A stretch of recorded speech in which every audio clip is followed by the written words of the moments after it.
আমি অবাক হব না যদি কয়দিন পরে ইসরায়েল ইরানকে হামলা করে। আমি অবাক হব না। এটা অবাক হব না যদি কয়দিন পর লেবাননে গিয়ে সে আক্রমণ করে। সে যদি কয়দিন পর মিশরে আবার আক্রমণ করে, জর্ডানে আবার আক্রমণ করে, আমি অবাক হব না। কারণ এগুলো আমরা বুঝি।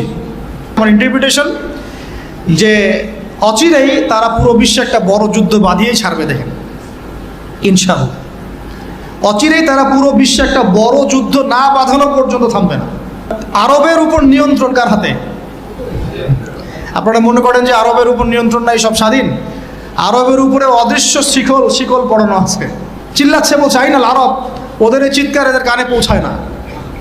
ওদের কান খ্রিস্টানদের টাকা দিয়ে বন্ধ করে দেওয়া আছে। ওদের এই মাজলুমদের চিৎকার ওদের কান পর্যন্ত পৌঁছায় না, কারণ তাদের মসনদ টিকে আছে খ্রিস্টানের সমর্থনে। এবং আরো বহু কান্ট্রির মধ্যে এই পশ্চিমাদের বেস ক্যাম্প আছে, সামরিক ঘাঁটি আছে, সামরিক বেস ক্যাম্প আছে, ওখান থেকে তারা ফ্লাই করে। এই পশ্চিমাদেরকে তেল বিক্রি করে করে করে আরবরা ধনী হয়ে গেছে। আর ওই তেলগুলো যদি আমরা না দিতাম, আজকে ওদের একটা যুদ্ধ বিমানও ফ্লাই করতো না।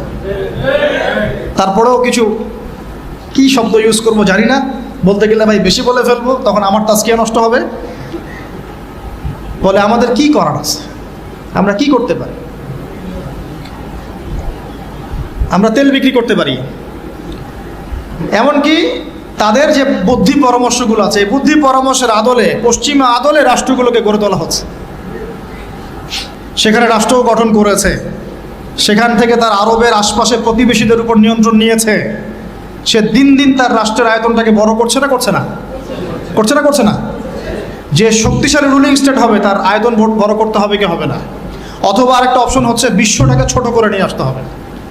হয় রাষ্ট্রের আয়তন বড় করতে হবে, না হলে বিশ্বটাকেই ছোট করে নিয়ে আসতে হবে। এই বিশ্বটাকে ছোট করার দুইটা পদ্ধতি তারা বের করেছে। একটা হচ্ছে ইন্টারনেট সেকশন প্রযুক্তি দিয়ে বিশ্বটাকে ছোট করে নিয়ে আসা, এটা হয়ে গেছে। বিশ্বে এখন ছোট শর্ট জায়গা, এইখান থেকে ওইখানে আপনি যোগাযোগ খুব দ্রুত করতে পারবেন। বিশ্ব ছোট, আপনাকে পায়ে হেঁটে যেতে হবে না। আর একটা অপশন হচ্ছে পুরো বিশ্বে যুদ্ধ বাঁধিয়ে দিয়ে পুরো বিশ্বের আয়তন ছোট করে ফেলা।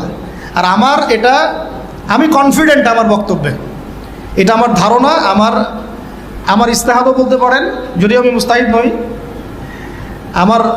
আমার ইন্টারপ্রিটেশন, এই শব্দটা ভালো হবে, ইস্তেহাদ না বলে বলছি আমার ইন্টারপ্রিটেশন, যে অচিরেই তারা পুরো বিশ্বে একটা বড় যুদ্ধ বাঁধিয়েই ছাড়বে। দেখেন, ইনশাআল্লাহ অচিরেই তারা পুরো বিশ্বে একটা বড় যুদ্ধ না বাঁধানো পর্যন্ত থামবে না। প্রথম বিশ্বযুদ্ধের পরে আপনারা ব্রিটেনকে দেখেছেন, সেকেন্ডটার পরে আপনার আমেরিকার রাজত্ব দেখেছেন, দেখবেন যদি আরেকটা লাগে এরপরে আপনি ইসরায়েলের রাজত্ব দেখবেন। ওর ধ্বংস এত তাড়াতাড়ি হবে না, ওর ধ্বংস হবে, এটা সত্য, এটা নিশ্চিত, কিন্তু এত তাড়াতাড়ি না। সে রুলিং স্টেট হবে এবং দাজ্জালকে নিয়ে সে পুরো বিশ্বটা শাসন করবে। কতদিন? নবীজি বলেছেন 40 দিন। কতদিন? প্রথম দিন হবে 1 বছরের সমান, দ্বিতীয় দিন 1 মাসের সমান, তৃতীয় দিন 1 সপ্তাহের সমান, বাকি দিনগুলো আমাদের দিনের মতো। এই শাসন না হওয়া পর্যন্ত কিয়ামত হচ্ছে না। আর এই শাসন ততক্ষণ হচ্ছে না যতক্ষণ মহাযুদ্ধ না হচ্ছে। আর আমার ধারণা, ইন্টারপ্রিটেশন, বা শুধু আমার ধারণা না, অনেকেই ওয়ার্ল্ড অ্যানালাইসিস যারা করে তারা বলে যে হয়তো বা এই ইস্যুগুলো, ইউক্রেন রাশিয়া হোক, সিরিয়া ইস্যু হোক, ইয়েমেন ইস্যু হোক, গাজা ইস্যু হোক, আস্তে আস্তে একটা বড় যুদ্ধের দিকে এরা বিশ্বকে নিয়ে যাবে। এই যুদ্ধগুলো এমনি এমনি লাগে নাই, এরা লাগায়, পেছন থেকে লাগায়। ওদের স্বার্থ কি? অস্ত্র বাণিজ্য। কি বাণিজ্য? অস্ত্র বাণিজ্য। ওরা যুদ্ধ বাঁধিয়ে রাখবে, জিয়ে রাখবে, যাতে করে অস্ত্র ব্যবসা করা যায়। অনেক সময় মুসলমান 2 দেশের মধ্যে যুদ্ধ লাগায় দেয়, দিয়ে অস্ত্রের বাণিজ্য করে। এগুলো কি মিথ্যা কথা বলছি না সত্য কথা বলছি? সরাসরি বলছি ভাই, কিছু করার নাই। এখন সরাসরি না বললে তো দেরি হয়ে যাবে, এখন জানা উচিত আপনাদের বিষয়গুলো। তো আমাদের ইন্টারপ্রিটেশন যে এটা হয়তোবা চলে আসতে পারে, চলে আসলে পরে বিশ্বের অবস্থা কি হবে সেটা ভাবতে হবে আমাদের। করোনা ভাইরাসে বিশ্বের যে অবস্থা হয়েছে, আর আমি বলে দিই, করোনা ভাইরাস কোনো মহামারী ছিল না, এটা কোনো মহামারী না। এরকম হয় না মহামারী। মহামারী মানে একটা এলাকার র্যাপিডলি মরে ধুয়ে সাফ হয়ে যাবে, এটাকে বলা হয় মহামারী। আপনার জ্বর হয়, আমার হয় না, আপনি মরেন, আমি মরি না, আপনার বেশি ইফেক্ট হয়, আমার হয় না। এমন মহামারী, সার্কাস মহামারী হয় না। এগুলো কোনো প্যান্ডামিক না, ওগুলো বোঝায় মানুষকে। কি সেটা চায়না ভালো জানে, কি সেটা আমেরিকা ভালো জানে, আর আমাদেরকে মিডিয়া দিয়ে যা গেলানো হয়েছে সেটা আমরা জানি। কারা কারা টিকা নিয়েছিলেন? সবাই তো টিকা নিয়েছেন মনে হয়। আচ্ছা, মাশাআল্লাহ, অনেক, ইনশাল্লাহ বহুত ফায়দা হবে। ঠিক আছে, ইনশাল্লাহ বহুত ফায়দা হবে। আচ্ছা, তারপরে আসেন, শেষ করে দেই ভাই, পরে আমরা কিছু কোশ্চেন অ্যান্সার নিবনি। তারা সেখানে রাষ্ট্র গঠন করলো, জেরুজালেমকে রাজধানীও বানাই দিল, আয়তনও বাড়াচ্ছে দিন দিন আস্তে আস্তে, তাই না? দিন দিন আয়তনও বাড়াচ্ছে, একের পর এক যুদ্ধ করছে, কেউ ওর সাথে পারছে না। যুদ্ধে কিন্তু পারা যাচ্ছে না ওর সাথে। আরবরা সবাই মিলে যুদ্ধ করেছে, পারে নাই, একবার দুইবার না, 4 বার, তাই না? এবং সে ওয়ার্ল্ডের বড় বড় সেক্টরগুলো নিয়ন্ত্রণ করছে। আপনার কি মনে হয় যে ইউনাইটেড নেশনস বলেন, আমেরিকা বলেন, এগুলোর উপর নিয়ন্ত্রণ নাই? ওরা যদি 1 লক্ষ শিশুকেও হত্যা করে, এক বোম দিয়ে যদি 1 লক্ষ শিশুকেও হত্যা করে নিরপরাধ, তবুও ইউনাইটেড স্টেট অফ আমেরিকা বলবে আমরা আমাদের মিত্রর পাশে আছি। কথা বুঝেন নাই? ওরা 1 লক্ষ শিশুকেও যদি হত্যা করে, তবুও পশ্চিমারা এবং ইউএসএ বলবে আমরা তার সাথেই আছি। যদি না বলে আমার নাম বদলাই দেবে। ওরা কথা বলবেই। তারপরেও আপনার চিনতে বাকি থাকে যে কারা ইসলামের পক্ষে, কারা বিপক্ষে। ওই যে উলাইকা কাল আনআমের মতো, লাহুম আ'য়ুনুন লা ইউবসিরুনা বিহা, চোখ আছে দেখতে পারে না। আমার কথা বিশ্বাস করছেন না? এই যে 6,000 6,500 মানুষকে মারা হয়েছে, এর মধ্যে অর্ধেক শিশু। এরপরে বলেছে যদি কেউ কোনো পদক্ষেপ নাই, আমি রণতরী পাঠাই দিব একেবারে। বলে নাই? খবর দেখেন না? ওরা ওর বিরুদ্ধে যাবে না। তাহলে এরা সবাই একই সূত্রে গাথা, এরা আলাদা কেউ না, এরা সবাই একই। চাচাতো ভাই, মামাতো ভাই, খালাতো ভাই, এরা সবাই কাজিন সিস্টার। আর আমাদের মুসলিম রাষ্ট্র মাশাআল্লাহ 57টা। আমাদের বক্তব্য এই পর্যন্তই। আমরা তীব্র নিন্দা জানাই, আমরা এই ঘটনার তীব্র নিন্দা জানাই। বাস, দ্যাটস অল। এর চেয়ে বেশি কিছু বলারও নাই। আমরা হাসছি, বাট আমাদের কাঁদা উচিত। মুসলিম রাষ্ট্রগুলোর মধ্যে পারমাণবিক বোমা নাই? নাই? আরব রাষ্ট্রগুলোকে অস্ত্র শূন্য করে দেওয়া হয়েছে, নিজেরা অস্ত্র প্রডিউস করতে পারে না। এরা তেল দেয়, তেল দিয়ে কিছু ডলার পায়, ওই ডলার দিয়ে আবার ওর কাছেই অস্ত্র কিনে। আপনারা একটু বোঝার চেষ্টা করেন। যখন আমরা এগুলো পড়ছিলাম ইউনিভার্সিটিতে, তখন এগুলো বুঝতাম না। ইউনিভার্সিটিতে আমরা এগুলো ঝরঝরা করে মুখস্থ করেছি, বিশ্বাস করেন। এই যে ওদের অ্যালায়েন্স, পলিটিক্যাল অ্যাফেয়ার্স, এইটা ওইটা, এগুলো মুখস্থ আমাদের, কোনটা কোন সাল কিছু না, এখনই বরং ভুলে গেছে। কিন্তু ইসলামের সাথে যখন এটা মেলানো শুরু করলাম, তখন দেখলাম যে বাপরে বাপ, গভীরে তো অনেক কথা আছে, এর শেকড় তো অনেক গভীর। মানে বিষয়টা বোঝেন যে আমি তেল বিক্রি করব শুধুমাত্র ডলারে, অন্য কোনো কারেন্সিতে না। মানে ধরেন যে এই ব্রিফকেস ভর্তি টাকা আছে, কি আছে ভাই? এটাতে ধরেন যে 1 কোটি টাকা আছে, আর আমি গেলাম আবুধাবিতে। কোথায়? আবুধাবি। তো গিয়ে বললাম যে শেখ, এই যেখানে এই ব্রিফকেসে 1 কোটি টাকা আছে, নট ডলার, টাকা, আমাকে 5 লিটার তেল দেওয়া যায়? জীবন আমাকে তেল দিবে না। এই বক্সটা আমি নিয়ে গেলাম টাকার জায়গায় ডলার দিয়ে। শেখ, আমার কাছে ডলার আছে 1 ব্রিফকেস, আমাকে কি এখন তেল দেওয়া যায়? অবশ্যই। কুল্লু খালাস, অবশ্যই। ইয়া হাবিবি কুল্লু খালাস, আসেন তেল নিয়ে যান। হাবিবি বলবে তখন, আসেন তেল নিয়ে যান। এই যে শুধুমাত্র ডলার দিয়ে তেল কেনা বেচা করার চুক্তি, এর নাম হলো পেট্রো ডলার মনিটরি সিস্টেম। আপনি ডলার ছাড়া অন্য কোনো কিছুতে তেল কিনতে পারবেন। গাদ্দাফি চেষ্টা করেছিল, মেরে দেওয়া হয়েছে, ঠিক আছে? তারপরে আরও অনেক কান্ট্রি, সাদ্দাম হুসেইন ট্রাই করার চেষ্টা করেছিল, মেরে দেওয়া হয়েছে। এই চায়না, রাশিয়া এখন চেষ্টা করছে যে আমরা অন্য কারেন্সিতে তেল কেনা বেচা করব। ইরান মাঝখানে চেষ্টা করেছে আমরা সোনাতে তেল কেনা বেচা করবো, সোনা দিয়ে। ওই জন্য দেখেন ইরানের সাথে অলওয়েজ লেগে আছে, অলওয়েজ একটা ফিকশন লেগে আছে। আমি অবাক হব না যদি কয়দিন পরে ইসরায়েল ইরানকে হামলা করে, আমি অবাক হব। এটা অবাক হবো না যদি কয়দিন পর লেবাননে গিয়ে সে আক্রমণ করে, সে যদি কয়দিন পর মিশরে আবার আক্রমণ করে, জর্ডানে আবার আক্রমণ করে, আমি অবাক হব। কারণ এগুলো আমরা বুঝি। এখন কথা হচ্ছে এই যে কেনা বেচাটা জায়েজ না না জায়েজ বলেন দেখি, এটাও ভাইদের কাছে ফতোয়া নিয়েন। এতে করে কি হলো, ডলার হয়ে গেল সুপিরিয়র কারেন্সি, ও আধিপত্য বেড়ে গেল, আধিপত্য বেড়ে গেল। যদি আমরা টাকা দিয়ে তেল কেনা বেচা করতে পারতাম, তখন আমার টাকার মান থাকতো বেশি, ওদের মান থাকতো কম। তখন ডলারকে কেন্দ্র করে সব টাকা পয়সার মান নির্ধারণ করা শুরু হলো। কথা বুঝতে পারছেন? এই চুক্তিটা করেছে আরবরা। কারা করেছে? আরবের গলফ কান্ট্রিরা। এর পিছনে একটা ঘটনা আছে। বাদশাহ ফয়সাল রাহিমাহুল্লাহ তিনি তেল বয়কট করেছিলেন, তারপরেই হেনরি কিসিঞ্জার এসে এই চুক্তি করেছিল। এটা অনেক আগের কথা, এটা চতুর্থ যুদ্ধের কথা, 1973 সালের দিকের কথা। এখন এই তেলের উপর নিয়ন্ত্রণ তারা নিয়ে নিল ডলার দিয়ে। যেটা বলতে চাচ্ছি শুনে বুঝেন, আমি ডলার দিলাম আপনাকে। আপনার নাম কি ভাই? আপনার নাম কি?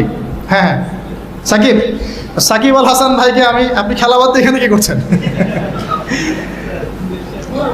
আচ্ছা, সাকিব ভাইকে আমি ডলার দিলাম এক ব্রিফকেস, এবং তিনি তেলের মালিক মনে করেন।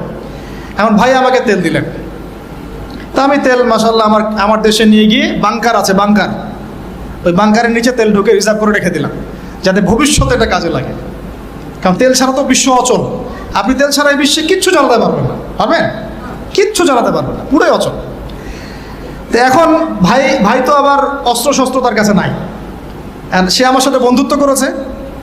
তো এখন আমি তাকে বোঝাচ্ছি যে আপনার তো নিরাপত্তার জন্য অস্ত্র দরকার, আপনার আশপাশে অনেক শত্রু আছে, ইরান আছে আপনার পাশে, যদি হামলা করে আপনার শত্রুরা তো অভাব নাই, তাহলে অস্ত্র কিনতে হবে না আপনার? ও বলছে হ্যাঁ কিনতে হবে। তো তাহলে অস্ত্র তো আপনি বানাতে পারেন না, সেই প্রযুক্তি আপনার নাই। আমার দেশে অনেক অস্ত্র আছে, এগুলো আপনাকে দেই, আপনি ডলার দিয়ে এগুলো কিনে নেন। প্রথমে যে ডলারটা আমি ওকে দিয়ে তেল নিয়েছি, ওই ডলারটা আমি আবার ওর কাছ থেকে নিয়ে আমার অস্ত্র দিলাম ওকে। লাভকার? বুঝেন নাই মনে হয়। প্রথমে আমি দিয়েছি ওকে ডলার, সাকিব দিয়েছে আমাকে তেল। সেই তেল নিয়ে আমি আমার দেশে রিজার্ভ করেছি, তেল তো আমার থাকলোই। আর আমার ডলার হলো কারেন্সি, সুপিরিয়র কারেন্সি, যা দিয়ে অন্য কারেন্সির মান নির্ধারণ করা হয়। এবার ওকে বুঝালাম তোমার অস্ত্র নাই, তো ও বলছে তো আমার তো প্রযুক্তি নাই, তাহলে আমাকে আপনি কিছু অস্ত্র বিক্রি করেন আমার কাছে। তা আমি কিছু অস্ত্র, আমার তো অস্ত্রের অভাব নাই, আমি যত ইচ্ছা এগুলো বানাতে পারি। যেটা বানাচ্ছি ওর চেয়ে অত্যাধুনিকটা আমার কাছে আছে। ওকে এমন কিছু দিব না যেটা দিল ও আবার আমাকে আক্রমণ করতে পারে। ওকে এমন অস্ত্রই দিব যেটা আমার প্রতিহত করার ক্ষমতা আছে। ব্যালিস্টিক মিসাইল ওকে দিব না, ওকে অন্য কিছু দিব। তা আমি এখন ওকে অস্ত্র কিছু দিলাম, ওই যে ডলারটা প্রথমে দিয়েছি ওইটা আবার সে আমাকে দিয়ে দিল। কিছু কি বুঝলেন? এইটাই চলতেছে আরবের মধ্যে। অথচ এই সার্কাসটা কিম জং উন অনেক বেশি বুঝেছে আগে। ও বলছে তোদের সাথে চলি না, আমি চায়নার সাথে চলবো, রাশিয়ার সাথে চলবো, আমি নিজে অস্ত্র বানাবো। দেখেন নাই কয়দিন আগে গোলগাপ্পা একটা মানুষ আসে আর বলে যে এই যে বিচার চালাচ্ছে, দেখেন নাই? ও ভালো কাজ করছে তার মাশাআল্লাহ। হ্যাঁ, আমি সে মুসলিম না, কিন্তু বলছি যে ওই সেন্সে সে ভালো কাজ করছে। আস্তে আস্তে বিশ্ব এদিকে যাচ্ছে। তবে সুসংবাদ, আমাদের জন্য সুসংবাদ হচ্ছে এই সময়টা আস্তে আস্তে অনেক মুসলমান শাহাদাত বরণ করবে ইনশাআল্লাহ, এবং তারা জান্নাতে শহীদ হয়ে পাখি হয়ে যাবে ইনশাআল্লাহ। ওটাই তো চূড়ান্ত সাফল্য, তাই না? আমাদের বাচ্চারা মরে নাই, আমাদের বাচ্চারা জান্নাতের পাখি হয়ে আছে ইনশাআল্লাহ। আর ওদের সৈন্যরা মরে জাহান্নামের কীট হয়ে আছে ইনশাআল্লাহ। আমাদের ভাইরা মরে নাই, তারা জীবিত আছেন, তারা জান্নাতের ফল খাচ্ছেন ইনশাআল্লাহ। আমাদের মায়েরা বোনেরা মরেন নাই, তারা এখনও জীবিত জান্নাতে আছে, এবং তারা এই দুনিয়াতে আরও বারবার ফিরে আসতে চাচ্ছেন এখন, যে আল্লাহ আমাদেরকে আরও একবার ফিরিয়ে দিন, আবার শহীদ হয়ে আপনার কাছে আসবে। ওরা এই দাবি করছে আল্লাহর কাছে। আমাদের বোনরা মরে নাই, আমাদের ভাইরাও মরে নাই, আমাদের বাচ্চারাও মরে নাই। কারণ এই জীবনটাই চূড়ান্ত জীবন না। তার মানে এই না যে আমরা ওদের এগুলো মেনে নিব। যদি সেটা এখন হয়ে যায়, আগামী 10-20 বছরের মধ্যে, আল্লাহ ভালো জানেন, আমরা জানি না, 100 বছর পরেও হতে পারে, তাহলে আমরা বুঝতে পারছি তারা কারা হতে পারে। আমরা তো বুঝতে পারছি ওয়ার্ল্ডের মধ্যে কারা কি ঘটছে। হ্যাঁ, যাদের প্রতি মহব্বত রাখলে আপনাকে আবার বলছে আপনি মুনাফেক, টাটকা মুনাফেক, তাজা মুনাফেক, অমুক মুনাফেক, তমুক মুনাফেক। আল্লাহ সুবহানাহু ওয়া তাআলা এদের ভাগ্যে হেদায়েত থাকলে হেদায়েত দান করুন, না থাকলে আল্লাহ পাক এই কলঙ্ক, এই উম্মাহকে এগুলো থেকে কলঙ্ক মুক্ত করুন। এই চাচা আবু তালেব নবী সাল্লাল্লাহু আলাইহি ওয়াসাল্লামের জন্যে এবং দিন ইসলামের জন্যে, কারণ তার ভাতিজার দিন তো তারই দিন, এমন কোনো ত্যাগ নাই যা স্বীকার করেন নাই। চাচা আবু তালেব নবী সাল্লাল্লাহু আলাইহি ওয়াসাল্লামকে যে সাপোর্টটা দিয়েছেন, এই সাপোর্টটা আমরা সবাই মিলেও এখনো দিতে পারি নাই। বিশ্বাস করেন? যে সাপোর্টটা নবী সাল্লাল্লাহু আলাইহি ওয়াসাল্লামকে চাচা আবু তালেব দিয়েছেন, এই সাপোর্ট আমরা সবাই মিলেও তাকে দিতে পারি নাই। চাচা আবু তালেব শেষ পর্যন্ত কালিমা পড়েন নাই। সাহাবীরা জিজ্ঞাসা করেছিলেন যে ইয়া রাসূলুল্লাহ সাল্লাল্লাহু আলাইহি ওয়াসাল্লাম, আপনাকে এত সাপোর্ট দেওয়ার পরে চাচা আবু তালেবের কি কোনোই উপকার হবে না, লাভ হবে না? নবীজি বলেছেন সাল্লাল্লাহু আলাইহি ওয়াসাল্লাম, আমি না থাকলে আমার চাচাকে জাহান্নামের একদম অতল তলে রাখা হতো। আমার কারণে আল্লাহ রাব্বুল আলামিন তাকে জাহান্নামের উঁচু জায়গায় রাখবেন, জাহান্নামের উঁচু জায়গায় রাখবেন, যেখানে আগুন তার পায়ের গোড়ালি স্পর্শ করবে, এতেই তার মগজ টকবক করে ফুটতে থাকবে। আপনারা কি আমার বাংলা ভাষা বুঝতে পারছেন? এমন কোনো সাপোর্ট নাই চাচা দেন নাই। মক্কার প্রায় 13 বছর যখন দাওয়াতি কাজ করছেন নবী সাল্লাল্লাহু আলাইহি ওয়াসাল্লাম, মানুষ গালি দিচ্ছে, কেউ থুতু নিক্ষেপ করছে, কেউ নামাজরত অবস্থায় মাথার উপরে উটের নাড়ি ভুড়ি চাপিয়ে দিচ্ছে, কেউ বলছে এই ব্যক্তি জাদুকর, এই ব্যক্তি গণক, এই ব্যক্তি মিথ্যাবাদী, নাউজুবিল্লাহ, এই ব্যক্তি ফারিকুল জামা, জামাত বিভক্তকারী, এই ব্যক্তি মজনুন, পাগল। তাকে আগলে রেখেছেন তার চাচা। মানুষ অর্থনৈতিক বয়কট করছে, চাচা আগলে রেখেছেন। 3 বছর সমাজ থেকে বহিষ্কার করা হয়েছে, গাছের ছালপাতা খেয়ে থেকেছেন বনু হাশিম, চাচা আগলে রেখেছেন। চাচা ছোটবেলা থেকে তাকে এত মহব্বত করেছেন, তার ছেলেদেরকে নিয়ে যখন খেতে বসতেন, আমাদের নবী সাল্লাল্লাহু আলাইহি ওয়াসাল্লাম একটু লাজুক ছিলেন, তিনি শোরগোল করতেন না, চুপচাপ খেতেন। চাচা আলাদা করে একটা খাবার রেডি করে তাকে আলাদা করে ডেকে খাওয়াতো, কারণ সবার সামনে হয়তো সে বলতে পারছে না, লজ্জা পাচ্ছে, শাই ফিল করছে, বাবা নাই মানুষের সংসারে, হয় না? এটা আপনারা হয়তো সবাই বুঝবেন না, আমরা বুঝি। যারা বাবা বা মা ছাড়া বড় হয়েছে অন্যের সংসারে, তারা এগুলো বুঝতে পারে। নবী সাল্লাল্লাহু আলাইহি ওয়াসাল্লাম এতিমদের প্রতি এত রহমদিল কেন ছিলেন? কারণ তিনি তো এতিম অবস্থায় বড় হয়েছে, তিনি তার কষ্টটা বুঝতেন। আমরা যদি এখানে যদি কেউ এতিম থাকেন, তিনি বুঝবেন এতিমের সাইকোলজি কেমন, তার চাহিদা কেমন, কষ্ট কেমন। আমি তো বারবার বলে আসছি কয়েকদিন থেকেই, আমাদের তো কারো সন্তান মারা যায়নি, আমাদের কারো সন্তানকে তো বোম মেরে বুলেট দিয়ে গুলি করে হত্যা করা হয়নি, আমরা তো সেই লাশ দাফন করি নাই। তাহলে আমরা কিভাবে প্যালেস্টাইনের মাজলুম ভাইদের আর্তনাদ আমাদের কান পর্যন্ত পৌঁছাবে? কিভাবে পৌঁছাবে না, পৌঁছালেও কলব পর্যন্ত পৌঁছাবে না। আমার সাথে তো এটা হয় নাই। তো ওই দিকে আমি পরে আসতেছি। চাচা আবু তালেব তাকে এত মহব্বত করেছেন, আমি ভাষায় প্রকাশ করতে পারব না। আর আমরা চাচা আবু তালেব সম্পর্কে অনেক সময় আলোচনা করি, কিন্তু তার চাচির কথা ভুলে যায়। তার চাচির নাম ছিল ফাতিমা। কি নাম ছিল? এই নামে তিনি তার মেয়ের নাম রেখেছেন। এই ফাতিমা, তার চাচি, নবী সাল্লাল্লাহু আলাইহি ওয়াসাল্লামকে আলাদা করে ডেকে খাওয়াতেন, মহব্বত করতেন। তিনি কিন্তু তার সন্তান না, অন্য কারো সন্তান। একজন মেয়ের পক্ষে অন্যের সন্তান মানুষ করা চারটাখানি কথা না। সতীনের সন্তানই সহ্য করতে পারে না, আর অন্য মানুষের সন্তান নিজের মতো করে মানুষ করা একটা মেয়ের পক্ষে এত সহজও না। তো এই কাজটা চাচি করেছেন। আমি একটা জায়গায় আসতে চাচ্ছি, এত কিছু করার পরেও, সমাজের মানুষের অত্যাচার, নির্যাতন সব থেকে ভাতিজাকে প্রোটেক্ট করার পরেও শেষমেশ তিনি কালিমা লা ইলাহা ইল্লাল্লাহ সাক্ষ্য দেন নাই। তো শেষে কি হলো, কালিমাটা পড়া হলো না? হলো না? বারবার জিজ্ঞাসা করা হচ্ছে, চাচা আপনি কালিমাটা পড়েন, আমি আপনার জন্য আল্লাহর কাছে সুপারিশ করব। শেষমেশ তিনি বলেছেন যে না, আমি আব্দুল মুত্তালিবের ধর্মের উপরে থাকলাম, নাউজুবিল্লাহ। সারা জীবন সাপোর্ট দেওয়ার পরে কালিমা পড়ে মুসলিম না হওয়ার ফলশ্রুতিতে আল্লাহর নবীজি বলছেন আল্লাহ পাক তাকে জাহান্নামের উঁচু স্থানে রাখবেন। আমরা যারা মুসলমান, মুসলিম পরিবারে জন্মগ্রহণ করেছি, আমরা বা আমাদের মধ্যে বেশিরভাগ মানুষ এখনও এই নিয়ামতের শুকরিয়া আদায় করতে পারি নাই যে আল্লাহ পাক আমাদেরকে মুসলমান পরিবারে জন্ম দিয়েছে, কালিমা পড়ার তৌফিক দিয়েছে। আমরা সহজে যা পেয়ে যাই তার মূল্য বুঝি না। আল্লাহ পাক যে আল্লাহ পাক কি আমাকে জিজ্ঞাসা করেছিলেন যে আবু তো আদনান তোমাকে মুসলিম বানাবো না অমুসলিম বানাবো? আপনাকে কি আল্লাহ পাক জিজ্ঞাসা করেছেন এ আব্দুল্লাহ, আব্দুর রহমান, তোমাকে মুসলিম বানাবো না অমুসলিম বানাবো, তুমি কি চাও? আল্লাহ পাক আমাদেরকে জিজ্ঞাসা করেন নাই। নিজ অনুগ্রহে আল্লাহ পাক আমাদেরকে মুসলিম পরিবারে জন্ম দিয়েছেন।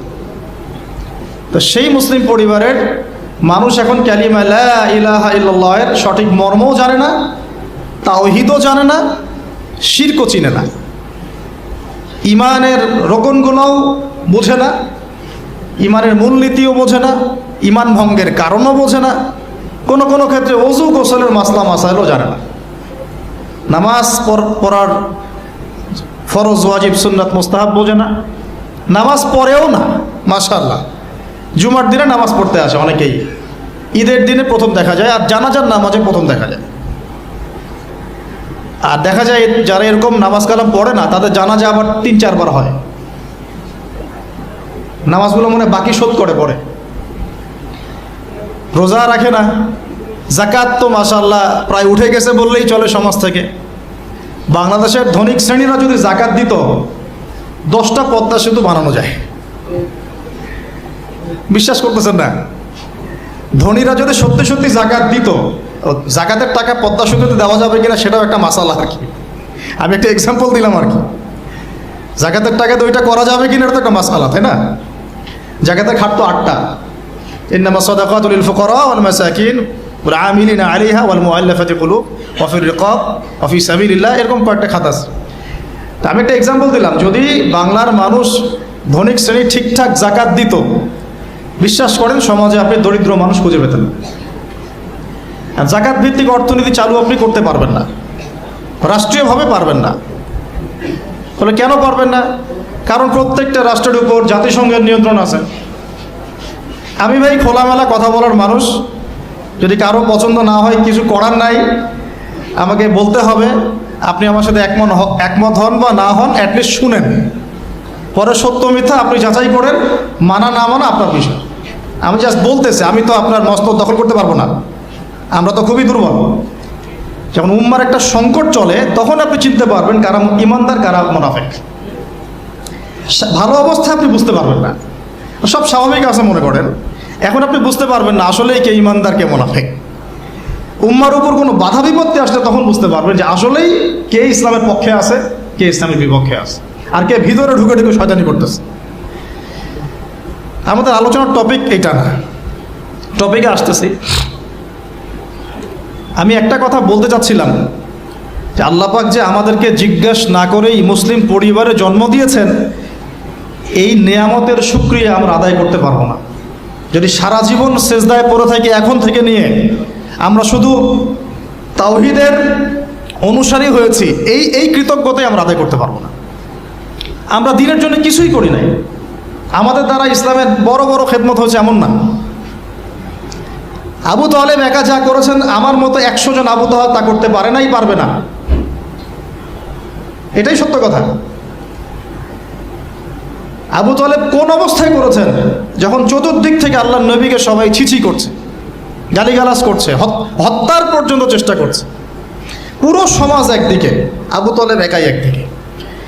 তার কাছে প্রস্তাব দেওয়া হয়েছে, তোমার ভাতিজাকে আমাদের হাতে তুলে দাও, নাহলে আমরা ব্যবস্থা নিব। সে বলছে আমি আমার ভাতিজাকে তোমাদের হাতে তুলে দিব না যতদিন না আমার দেহ মাটির তলে না যাচ্ছে। হ্যাঁ, তিনি নবীজিকে গিয়ে বলছেন, আমার বৃদ্ধ কাঁধের উপর এত বোঝা দিও না ভাতিজা, আমার বয়স হয়ে গেছে, ওরা তোমাকে বলছে তুমি দাওয়াতটা ছেড়ে দাও। তো নবীজি বলছেন, আমার ডান হাতে যদি চাঁদ এনে দেওয়া হয়, বাম হাতে সূর্য এনে দেওয়া হয়, চাচা আমি এই দাওয়াত ছাড়তে পারবো না। হয় আমি এই পথে দাওয়াত দিতে দিতে আমার এই দিন বিজয়ী হবে, না হলে আমি হালাক হয়ে যাব। তখন কি হলো? তখন তিনি বললেন যে ওরা তোমার দিকে আসতে পারবে না দলে দলে, যতক্ষণ না আমি আবু তলেব দাফন হচ্ছি মাটির তলে। কথা বুঝতে পারছেন? এখন মূল কথাটা হচ্ছে, আমরা যারা মুসলিম পরিবারে জন্মগ্রহণ করেছি, এরপরেও আমরা তাওহীদের জ্ঞান অর্জন করছি না, শিরক থেকে দূরে থাকছি না, নামাজ পড়ছি না 5 ওয়াক্ত ফরজ নামাজ, যাকাত দিচ্ছি না, সওম রাখছি না, প্রোটেস্ট্যান্ট মুসলিম হয়েছি, Protestant version of Islam follow করছি, ইসলামের দাওয়াতের কাজ করছি না, দিনের বিজয়ের কোনো ফিকির করছি না। সত্যি কথা বলতে আমাদের দুনিয়াতে থাকার চেয়ে না থাকাই ভালো। আমরা এখন গরু ছাগল। বিশ্বাস করেন আমার কথা, আল্লাহ পাক এই শব্দই বলেছেন সূরা আরাফ, সূরা আরাফের সম্ভবত 189 নম্বর আয়াত, 189। ওয়ালাকাদ বা'দা আউযু বিল্লাহি মিনাশ শাইতানির রাজিম ওয়ালাকাদ যারা'না লিজাহান্নামা কাসীরাম মিনাল জিন্নি ওয়াল ইনস। আল্লাহ পাক বলছেন, আমি প্রচুর জিন আর মানুষকে দিয়ে জাহান্নাম পূর্ণ করব। বলি নাউযুবিল্লাহ। লাহুম কুলুবুন, কেন পূর্ণ করব? তাদের কি অপরাধ ছিল?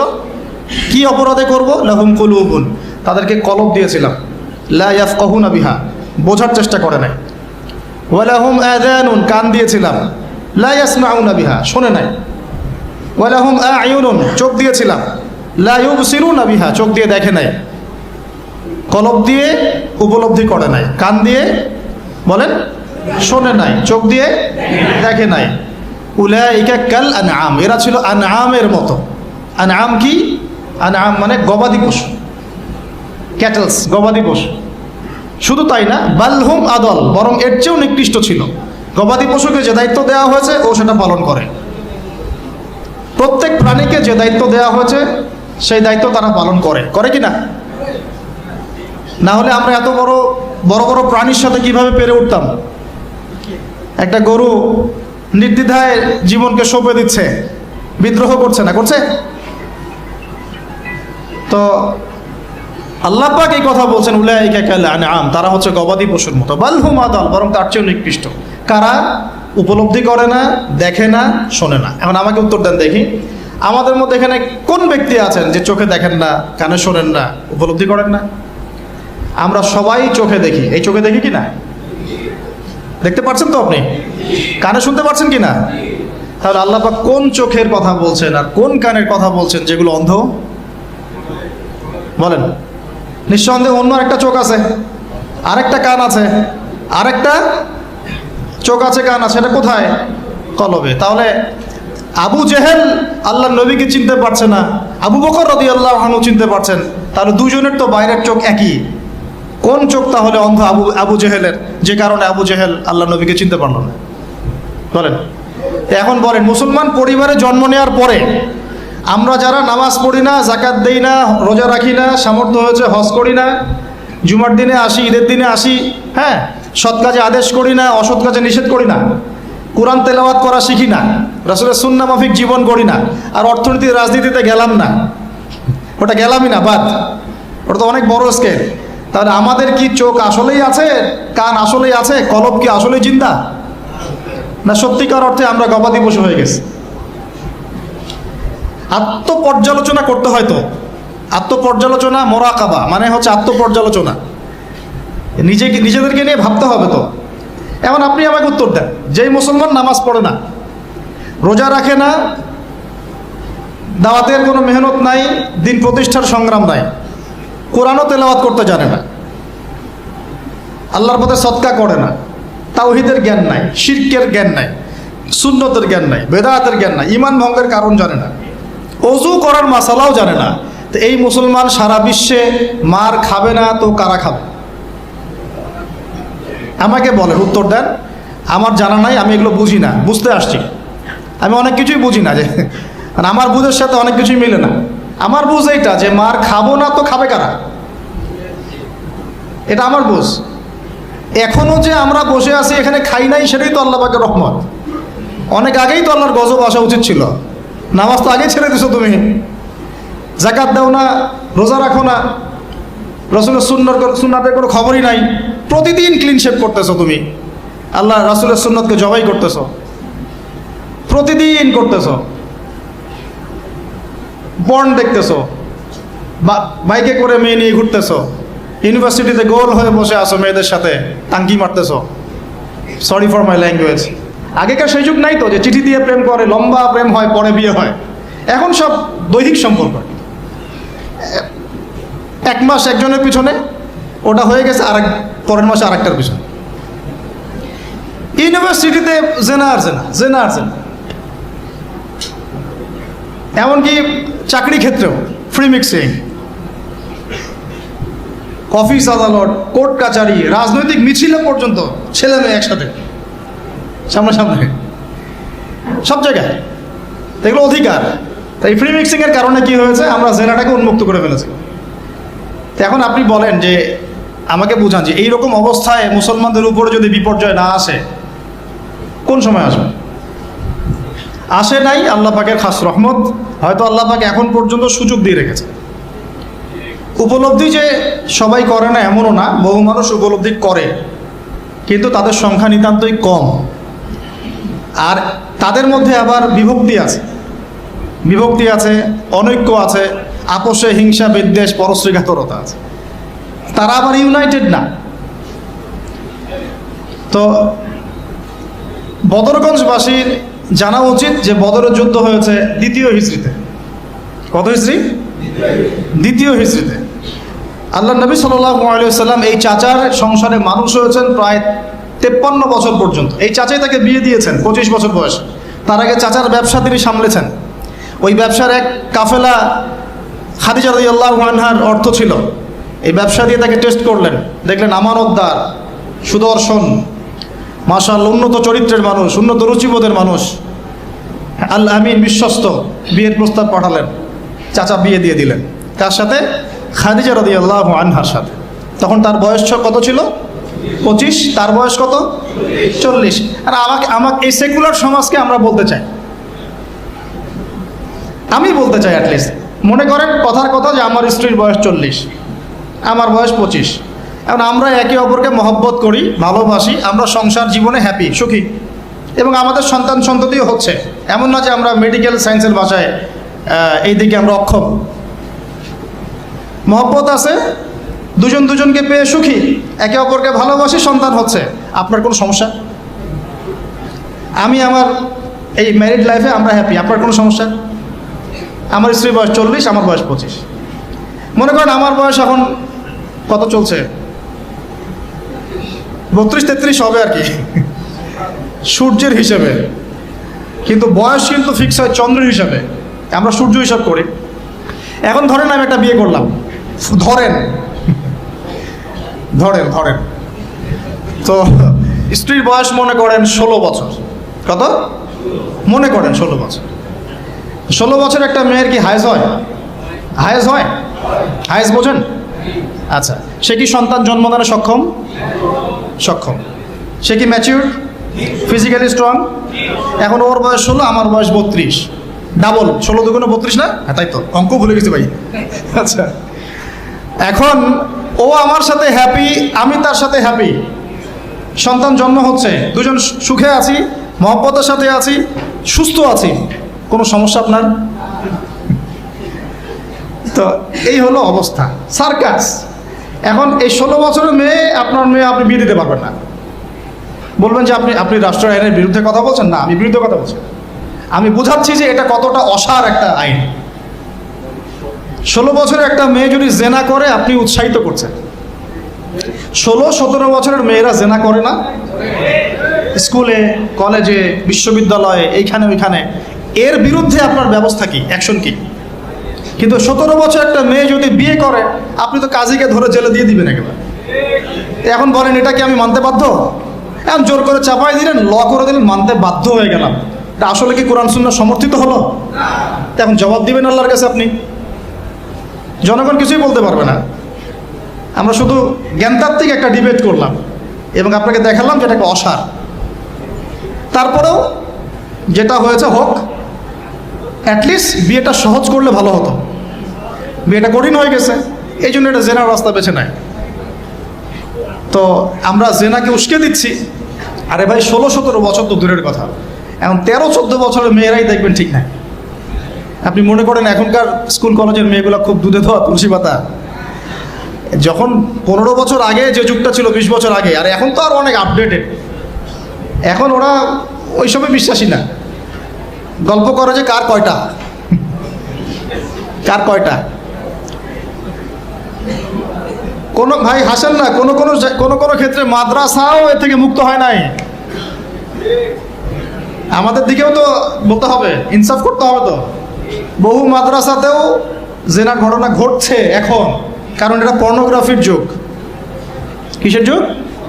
একজন টিচার যদি কোরআনে হাফেজ হয়, আলেম হয়, এবং একই সাথে যদি পর্নে এডিক্টেড হয়, সেই ব্যক্তির দ্বারা ধর্ষণ হতে পারে, যদিও সে হাফেজ, যদিও সে আলেম, যদিও সে দায়ী, হুয়েভার হি ইজ।